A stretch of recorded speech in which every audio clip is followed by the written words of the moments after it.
¿Qué tal, amigos de Contrarréplica? Nos encontramos aquí con Celia, víctima reciente de una detención arbitraria aquí en la capital potosina. Y bueno, nos decidimos reunir con ella porque creemos que tiene un tema muy importante para transmitir acerca de los derechos de los jóvenes, los derechos de las personas defensoras, los derechos de los periodistas, y quisiéramos que nos compartiera un poco acerca de su experiencia y su mensaje. ¿Cómo estás, Celia? Hola, bien, gracias. Bueno, estamos platicando de la defensa de derechos humanos y de lo importante que es para quienes defendemos derechos humanos, pues defender el derecho a la libertad, ¿no? Y que la libertad tiene que ver con la libertad de expresión, la libertad de reunirnos, la libertad de caminar, de transitar, usar nuestra ciudad. En fin, todas las libertades, y que estas detenciones ilegales, como la que yo fui objeto, pero también son objetos a diario, muchos jóvenes y muchas personas, pues ponen en riesgo todas estas libertades de las que habíamos platicado. Entonces, pues yo creo que lo que a mí me gustaría hacer hincapié es que esta situación que se vislumbró en redes sociales y a la cual se le dio una gran difusión, debe de servir para que haya cambios profundos en la manera en que se están haciendo las detenciones hoy en día. Creo que junto con estos protocolos tiene que haber una formación en los cuerpos policíacos en donde quepa utilizar el criterio de una manera razonable, sí, ¿no? Y en donde se analice el contexto. Ahora ya la Corte misma ha dicho que el contexto es fundamental para hacer análisis con perspectiva de género, con perspectiva de juventud, con perspectiva de discapacidad. Entonces, creo que es necesario transversalizar todas estas perspectivas a la hora de aplicar los protocolos y la ley, ¿no? Y en ese sentido a mí lo que me gustaría decirte es que la preocupación que existe y el eco que ha habido de esta preocupación tiene que ver con que lo que me pasó a mí les pasa cotidianamente a muchos jóvenes, ¿sí? Las policías municipales, las policías estatales los detienen, ¿no? Y les violentan sus derechos, de los que ahorita hablamos. Claro. Y entonces, en ese sentido, creo que ahí es donde está la necesidad de que las autoridades que encabezan estas funciones de seguridad puedan intervenir buscando el respeto a los derechos humanos en su actuar. Okay. Pero para quienes a lo mejor no lo sepan, quiero que nos platiques brevemente qué fue lo que sucedió en aquella ocasión. Digo, muchos ya vieron el video, pero como que no queda muy claro. Estábamos todas y todos en el retiro de confirmación. Ese jovencito al que después defendí también estaba participando en el retiro. Yo no lo conocía, era la primera vez que lo veía, pero nos dan 40 minutos para salir a lonchar. Claro. Y en los 40 minutos este muchacho se sale, después me platica él, yo eso no lo vi, que iba a hablar por teléfono con sus papás para ver si venían por él o algo así. Yo me quedo adentro del retiro, y entonces vienen como algunas personas de ahí, sabían que yo soy abogada. Yo oía que había gritos afuera, pero yo no salí. Y entonces vienen y me piden: Celia, ayúdanos, por favor, se quieren llevar a un muchacho. Yo no sabía ni quién, si era la delincuencia, claro, o quién. ¿Qué está pasando? Ajá. Entonces yo salgo y veo que están en el jaloneo con este joven y con las señoras viejitas que estaban ahí, con las monjitas, ¿no? Entonces yo me presento y digo: ¿qué está pasando? A ver, ¿por qué se lo quieren llevar? Y entonces yo les digo: revísenlo, y si tiene algo, pues se lo llevan. Claro. Y el policía se porta prepotente y dice que no. Y entonces yo le explico que es ilegal lo que está haciendo, que el muchacho no está en flagrancia de ningún delito, de ninguna acción, porque se lo va a llevar, que no se lo puede llevar así. Y se empiezan a enojar mucho, más bien ya estaban muy enojados. Creo que eso es lo que sucedió. Estaban muy enojados y entonces ante ese enojo no pudieron controlar lo que les pasa: prepotencia, sentir superioridad, sentirse atacados por la población, ¿no? Claro, pero finalmente si eres una autoridad, tú debes de tener el temple para decir, a ver, vamos a calmarnos todos, pero por eso empezó como el desorden, ¿no? Claro, o sea, entonces ahí ellos tampoco están tranquilos y pues en eso llaman a más patrullas y cuando llegan todas las demás patrullas como que se envalentonan, a este muchacho ya lo tenían con una esposa en una mano y entonces tratan de meterlo a la patrulla. Yo estaba ahí enfrente, entonces me saltan con la esposa de la cabeza y por eso me veo así como que me están sometiendo, pero en realidad a mí no me sometieron de esa manera, o sea, me jalonearon, me jalaron, me rasguñaron un poco del cuello por querer meter al muchacho. Okay. Y por otro lado, ya cuando lo llevan, o sea, ya estábamos muy cerca de la patrulla, pero yo quedé de frente a la puerta de la patrulla. Entonces, al querer meter al muchacho, pues me empujan a mí y yo quedo dentro de la patrulla. Pero ahí todavía yo consideraba que estaba en calidad de abogada, ¿no? Entonces, ya estando dentro de la patrulla, estoy explicándole al muchacho porque estaba muy asustado el joven. Claro. Yo le digo, no te asustes, no te va a pasar nada, mira, ahorita te van a llevar así. Explicándole el procedimiento y entonces el policía me dice, usted cállese porque usted no esté mal informando al muchacho, usted va en calidad de detenida, no de abogada, ¿no? Entonces ahí cambia todo porque ya yo en calidad de detenida también, ¿no?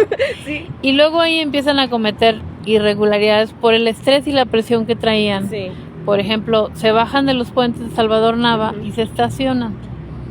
Entonces, ahí la ley dice que la autoridad que te detiene se tiene que poner a disposición sin ninguna dilación, porque en esas dilaciones es donde se dan desapariciones forzadas, tortura, etcétera.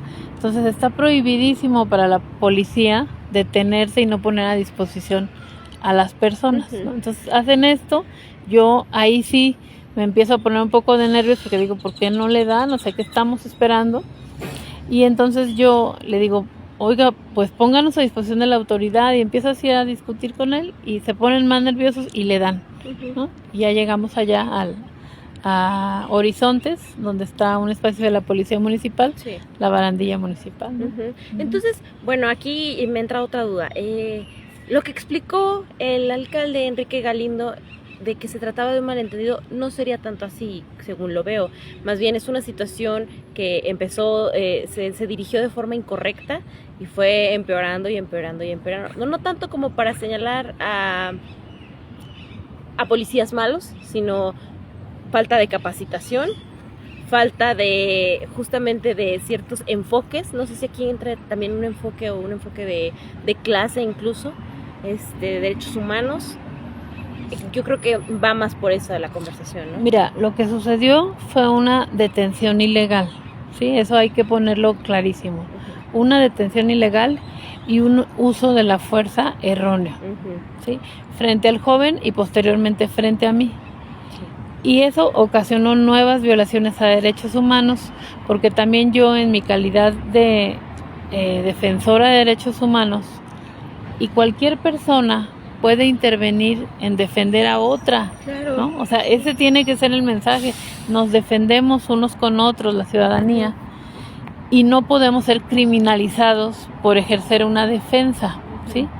Y no te vas a estar acreditando, yo soy abogada, yo soy comunicador, claro, no, o sea, la vida te pone en situaciones donde tú tienes que actuar, pues rápido, a veces defendiendo, ¿no? No porque seas abogada, o sea, estás defendiendo porque eres ser humano, que no puedes permitir la injusticia. Claro, ¿no? Sí. Entonces, ahí me parece que en ese sentido cabe una reflexión más profunda que tiene que ver con que sí hubo una detención ilegal, que sí se utiliza la fuerza de manera errónea y que esto no solo me sucedió a mí, sino que les sucede a los jóvenes continuamente.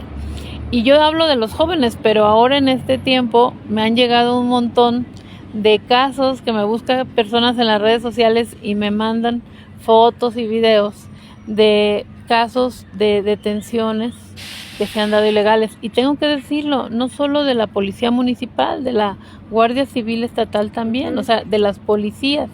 Entonces, efectivamente, como lo dices muy bien, pues ¿qué se requiere? Pues capacitar y capacitar y capacitar a los policías, a los cuerpos de seguridad revisar los protocolos del uso de la fuerza, hacer campañas de difusión para que los jóvenes sepan qué tienen que hacer en un momento de una detención ilegal, ¿no? Cuáles son sus derechos, qué pueden hacer y qué no pueden hacer, ¿no? Y eso en el área de los jóvenes, las personas, ahora, jóvenes adultos que sean detenidos, digamos. Pero también yo sí quiero decir que, ¿por qué hablo de los jóvenes? Porque son un sector muy vulnerable. Son los que salen en las noches a bailar, a pasear, son distraídos, confiados. Claro, habrá jóvenes que no lo sean. Claro. O sea, yo no quiero generalizar a las juventudes. Son diversas, ¿no? Claro. Pero en ese sentido, sí creo que por estadística podríamos ver que su vulnerabilidad, que consiste en estar en el camión, en ser, tener no tanta experiencia. Sí, en espacios de recreación. En los espacios en los que se mueven, pues los hace blanco de estos ataques, ¿no? Entonces yo por eso me refiero a los jóvenes. Otra cosa es que también existe discriminación porque se les dice, es que trae mochila, es que corrió. Claro, o luego les dicen, es que con un joven porque alguien me platicó justamente, una vez me detuvieron a mí porque me dijeron, no, estamos haciendo un operativo porque nos dijeron de un joven que trae sus características. Ok, ¿cuáles son mis características? Una persona morena, que andaba por unas calles, pues, de colonias populares, justamente cargando una mochila, pero eso es incluso hasta discriminación, es racista y es hasta clasista, ¿no? Ir como por esas características. Claro, porque no es ilegal traer una mochila, no es ilegal correr, y también quiero decir otra cosa, si los jóvenes corren, pues es porque tienen miedo, que es lo que yo le dije en la entrevista. Dije, es que tienen miedo, los jóvenes le tienen miedo a la policía, y ellos, si un joven viera una patrulla tendría que sentirse seguro. Claro, ¿no? Decir, ¿qué pasó? Pero es al revés. Entonces, creo que es un momento muy importante para que las autoridades tomen en serio la situación, profundicen y realicen acciones de beneficio, ¿no? Yo no quiero que esto se politice, o sea, yo ni a favor ni en contra de ningún gobierno, ¿no? Es una acción de sociedad civil y bueno, quienes hacemos defensa de los derechos humanos, pues tenemos que pronunciarnos de las cosas que vemos. Claro, y que finalmente creo que lo que sucedió, desafortunadamente tuvo que suceder algo así, para que marque un parteaguas. Ahí vi que te reuniste con las autoridades, ¿se lograron algunos acuerdos o cómo van a dialogar para justamente señalarles, bueno, yo creo que esto y hace falta esto y esto? Bueno, en ese momento más bien fue una plática con el comandante Villa. Sí. No era la finalidad tener ningún acuerdo, acababa de pasar el hecho. Entonces más bien fue pues tener la atención de dialogar, de que yo les explicara qué pasó y de que ellos se comprometieran a actuar en consecuencia. Yo desde un inicio dije que podemos tener todas las reuniones y los acuerdos que quieran en pro de la ciudadanía y de los jóvenes, ¿no? Pero eso no quita que yo tenga mi derecho a iniciar acciones respecto de lo que me sucedió. El día de ayer ya puse una denuncia penal por abuso de autoridad. También presenté una queja en la Comisión de Derechos Humanos, pues por los hechos. En asuntos internos de la Policía Municipal también ya presenté una queja. Y bueno, yo también quiero decir que me parece también una coyuntura importante para expresar que no se debe criminalizar ni la labor de los periodistas como ustedes, ni la labor de los defensores y defensoras de derechos humanos, ¿no? Y que las autoridades tienen que estar muy atentos a cuidarnos, a los periodistas y a los defensores, a las defensoras, porque cumplimos una función muy importante socialmente, ¿no? Entonces, creo que también ahí hubo ciertas omisiones por parte del Estado, en el sentido de que el mecanismo estatal de defensa ni siquiera me ha buscado hasta la fecha, ¿no? Y bueno, yo he estado en contacto con el mecanismo nacional de defensores, pero sí creo que ahí se muestran muchos vacíos que aún existen. Claro. Ya para finalizar, nada más quisiera que me comentaras tu punto de vista. Ahorita sí es muy cierto que vivimos una crisis, yo creo que de inseguridad. Los jóvenes están expuestos a cosas como las drogas, ambientes no idóneos, pero finalmente está en su derecho de crecer, desarrollarse, el esparcirse en diferentes espacios, no necesariamente malos o no sanos, ¿verdad? Pero creo que justamente por ese lado de la inseguridad, en general, en los 3 niveles de gobierno, se ha tomado como esta iniciativa de redoblar las fuerzas policíacas, incrementar el número de detenciones, pero está demostrado, y lo he leído en algunos libros, que en otros países esas estrategias no funcionan. O sea, sí, las cárceles están llenas de personas detenidas, pero no necesariamente todas son culpables, y eso no es que genere una sensación de mayor seguridad, sino que a veces puede violar muchos derechos humanos. Ahí, ¿cómo ves ese tema? Sí, por supuesto. Mira, las detenciones ilegales crean un círculo vicioso terrible porque, bueno, ya dijimos, se violentan los derechos humanos. Algunos de estos jóvenes también se quejan de que se les siembran drogas, por ejemplo, o también se quejan de que se les imputan delitos que no cometieron. Y estos jóvenes, cuando pasan a la fiscalía y no acreditan un lugar cierto para vivir, ¿no? Se ponen en una condición que les puede generar una prisión oficiosa, ¿sí? Es decir, si un fiscal dice este joven se puede sustraer de la justicia porque no tiene un lugar cierto donde vivir, y a veces los jóvenes no lo dicen porque no quieren que sus papás se den cuenta, porque están escondiendo o cualquier cosa, pues esto genera que puedan pasar, por ejemplo, al centro penitenciario de La Pila y echarse 6, 7 meses ahí en un proceso penal. Y que están en calidad de desaparecidos finalmente, porque sus papás puede que no sepan dónde están.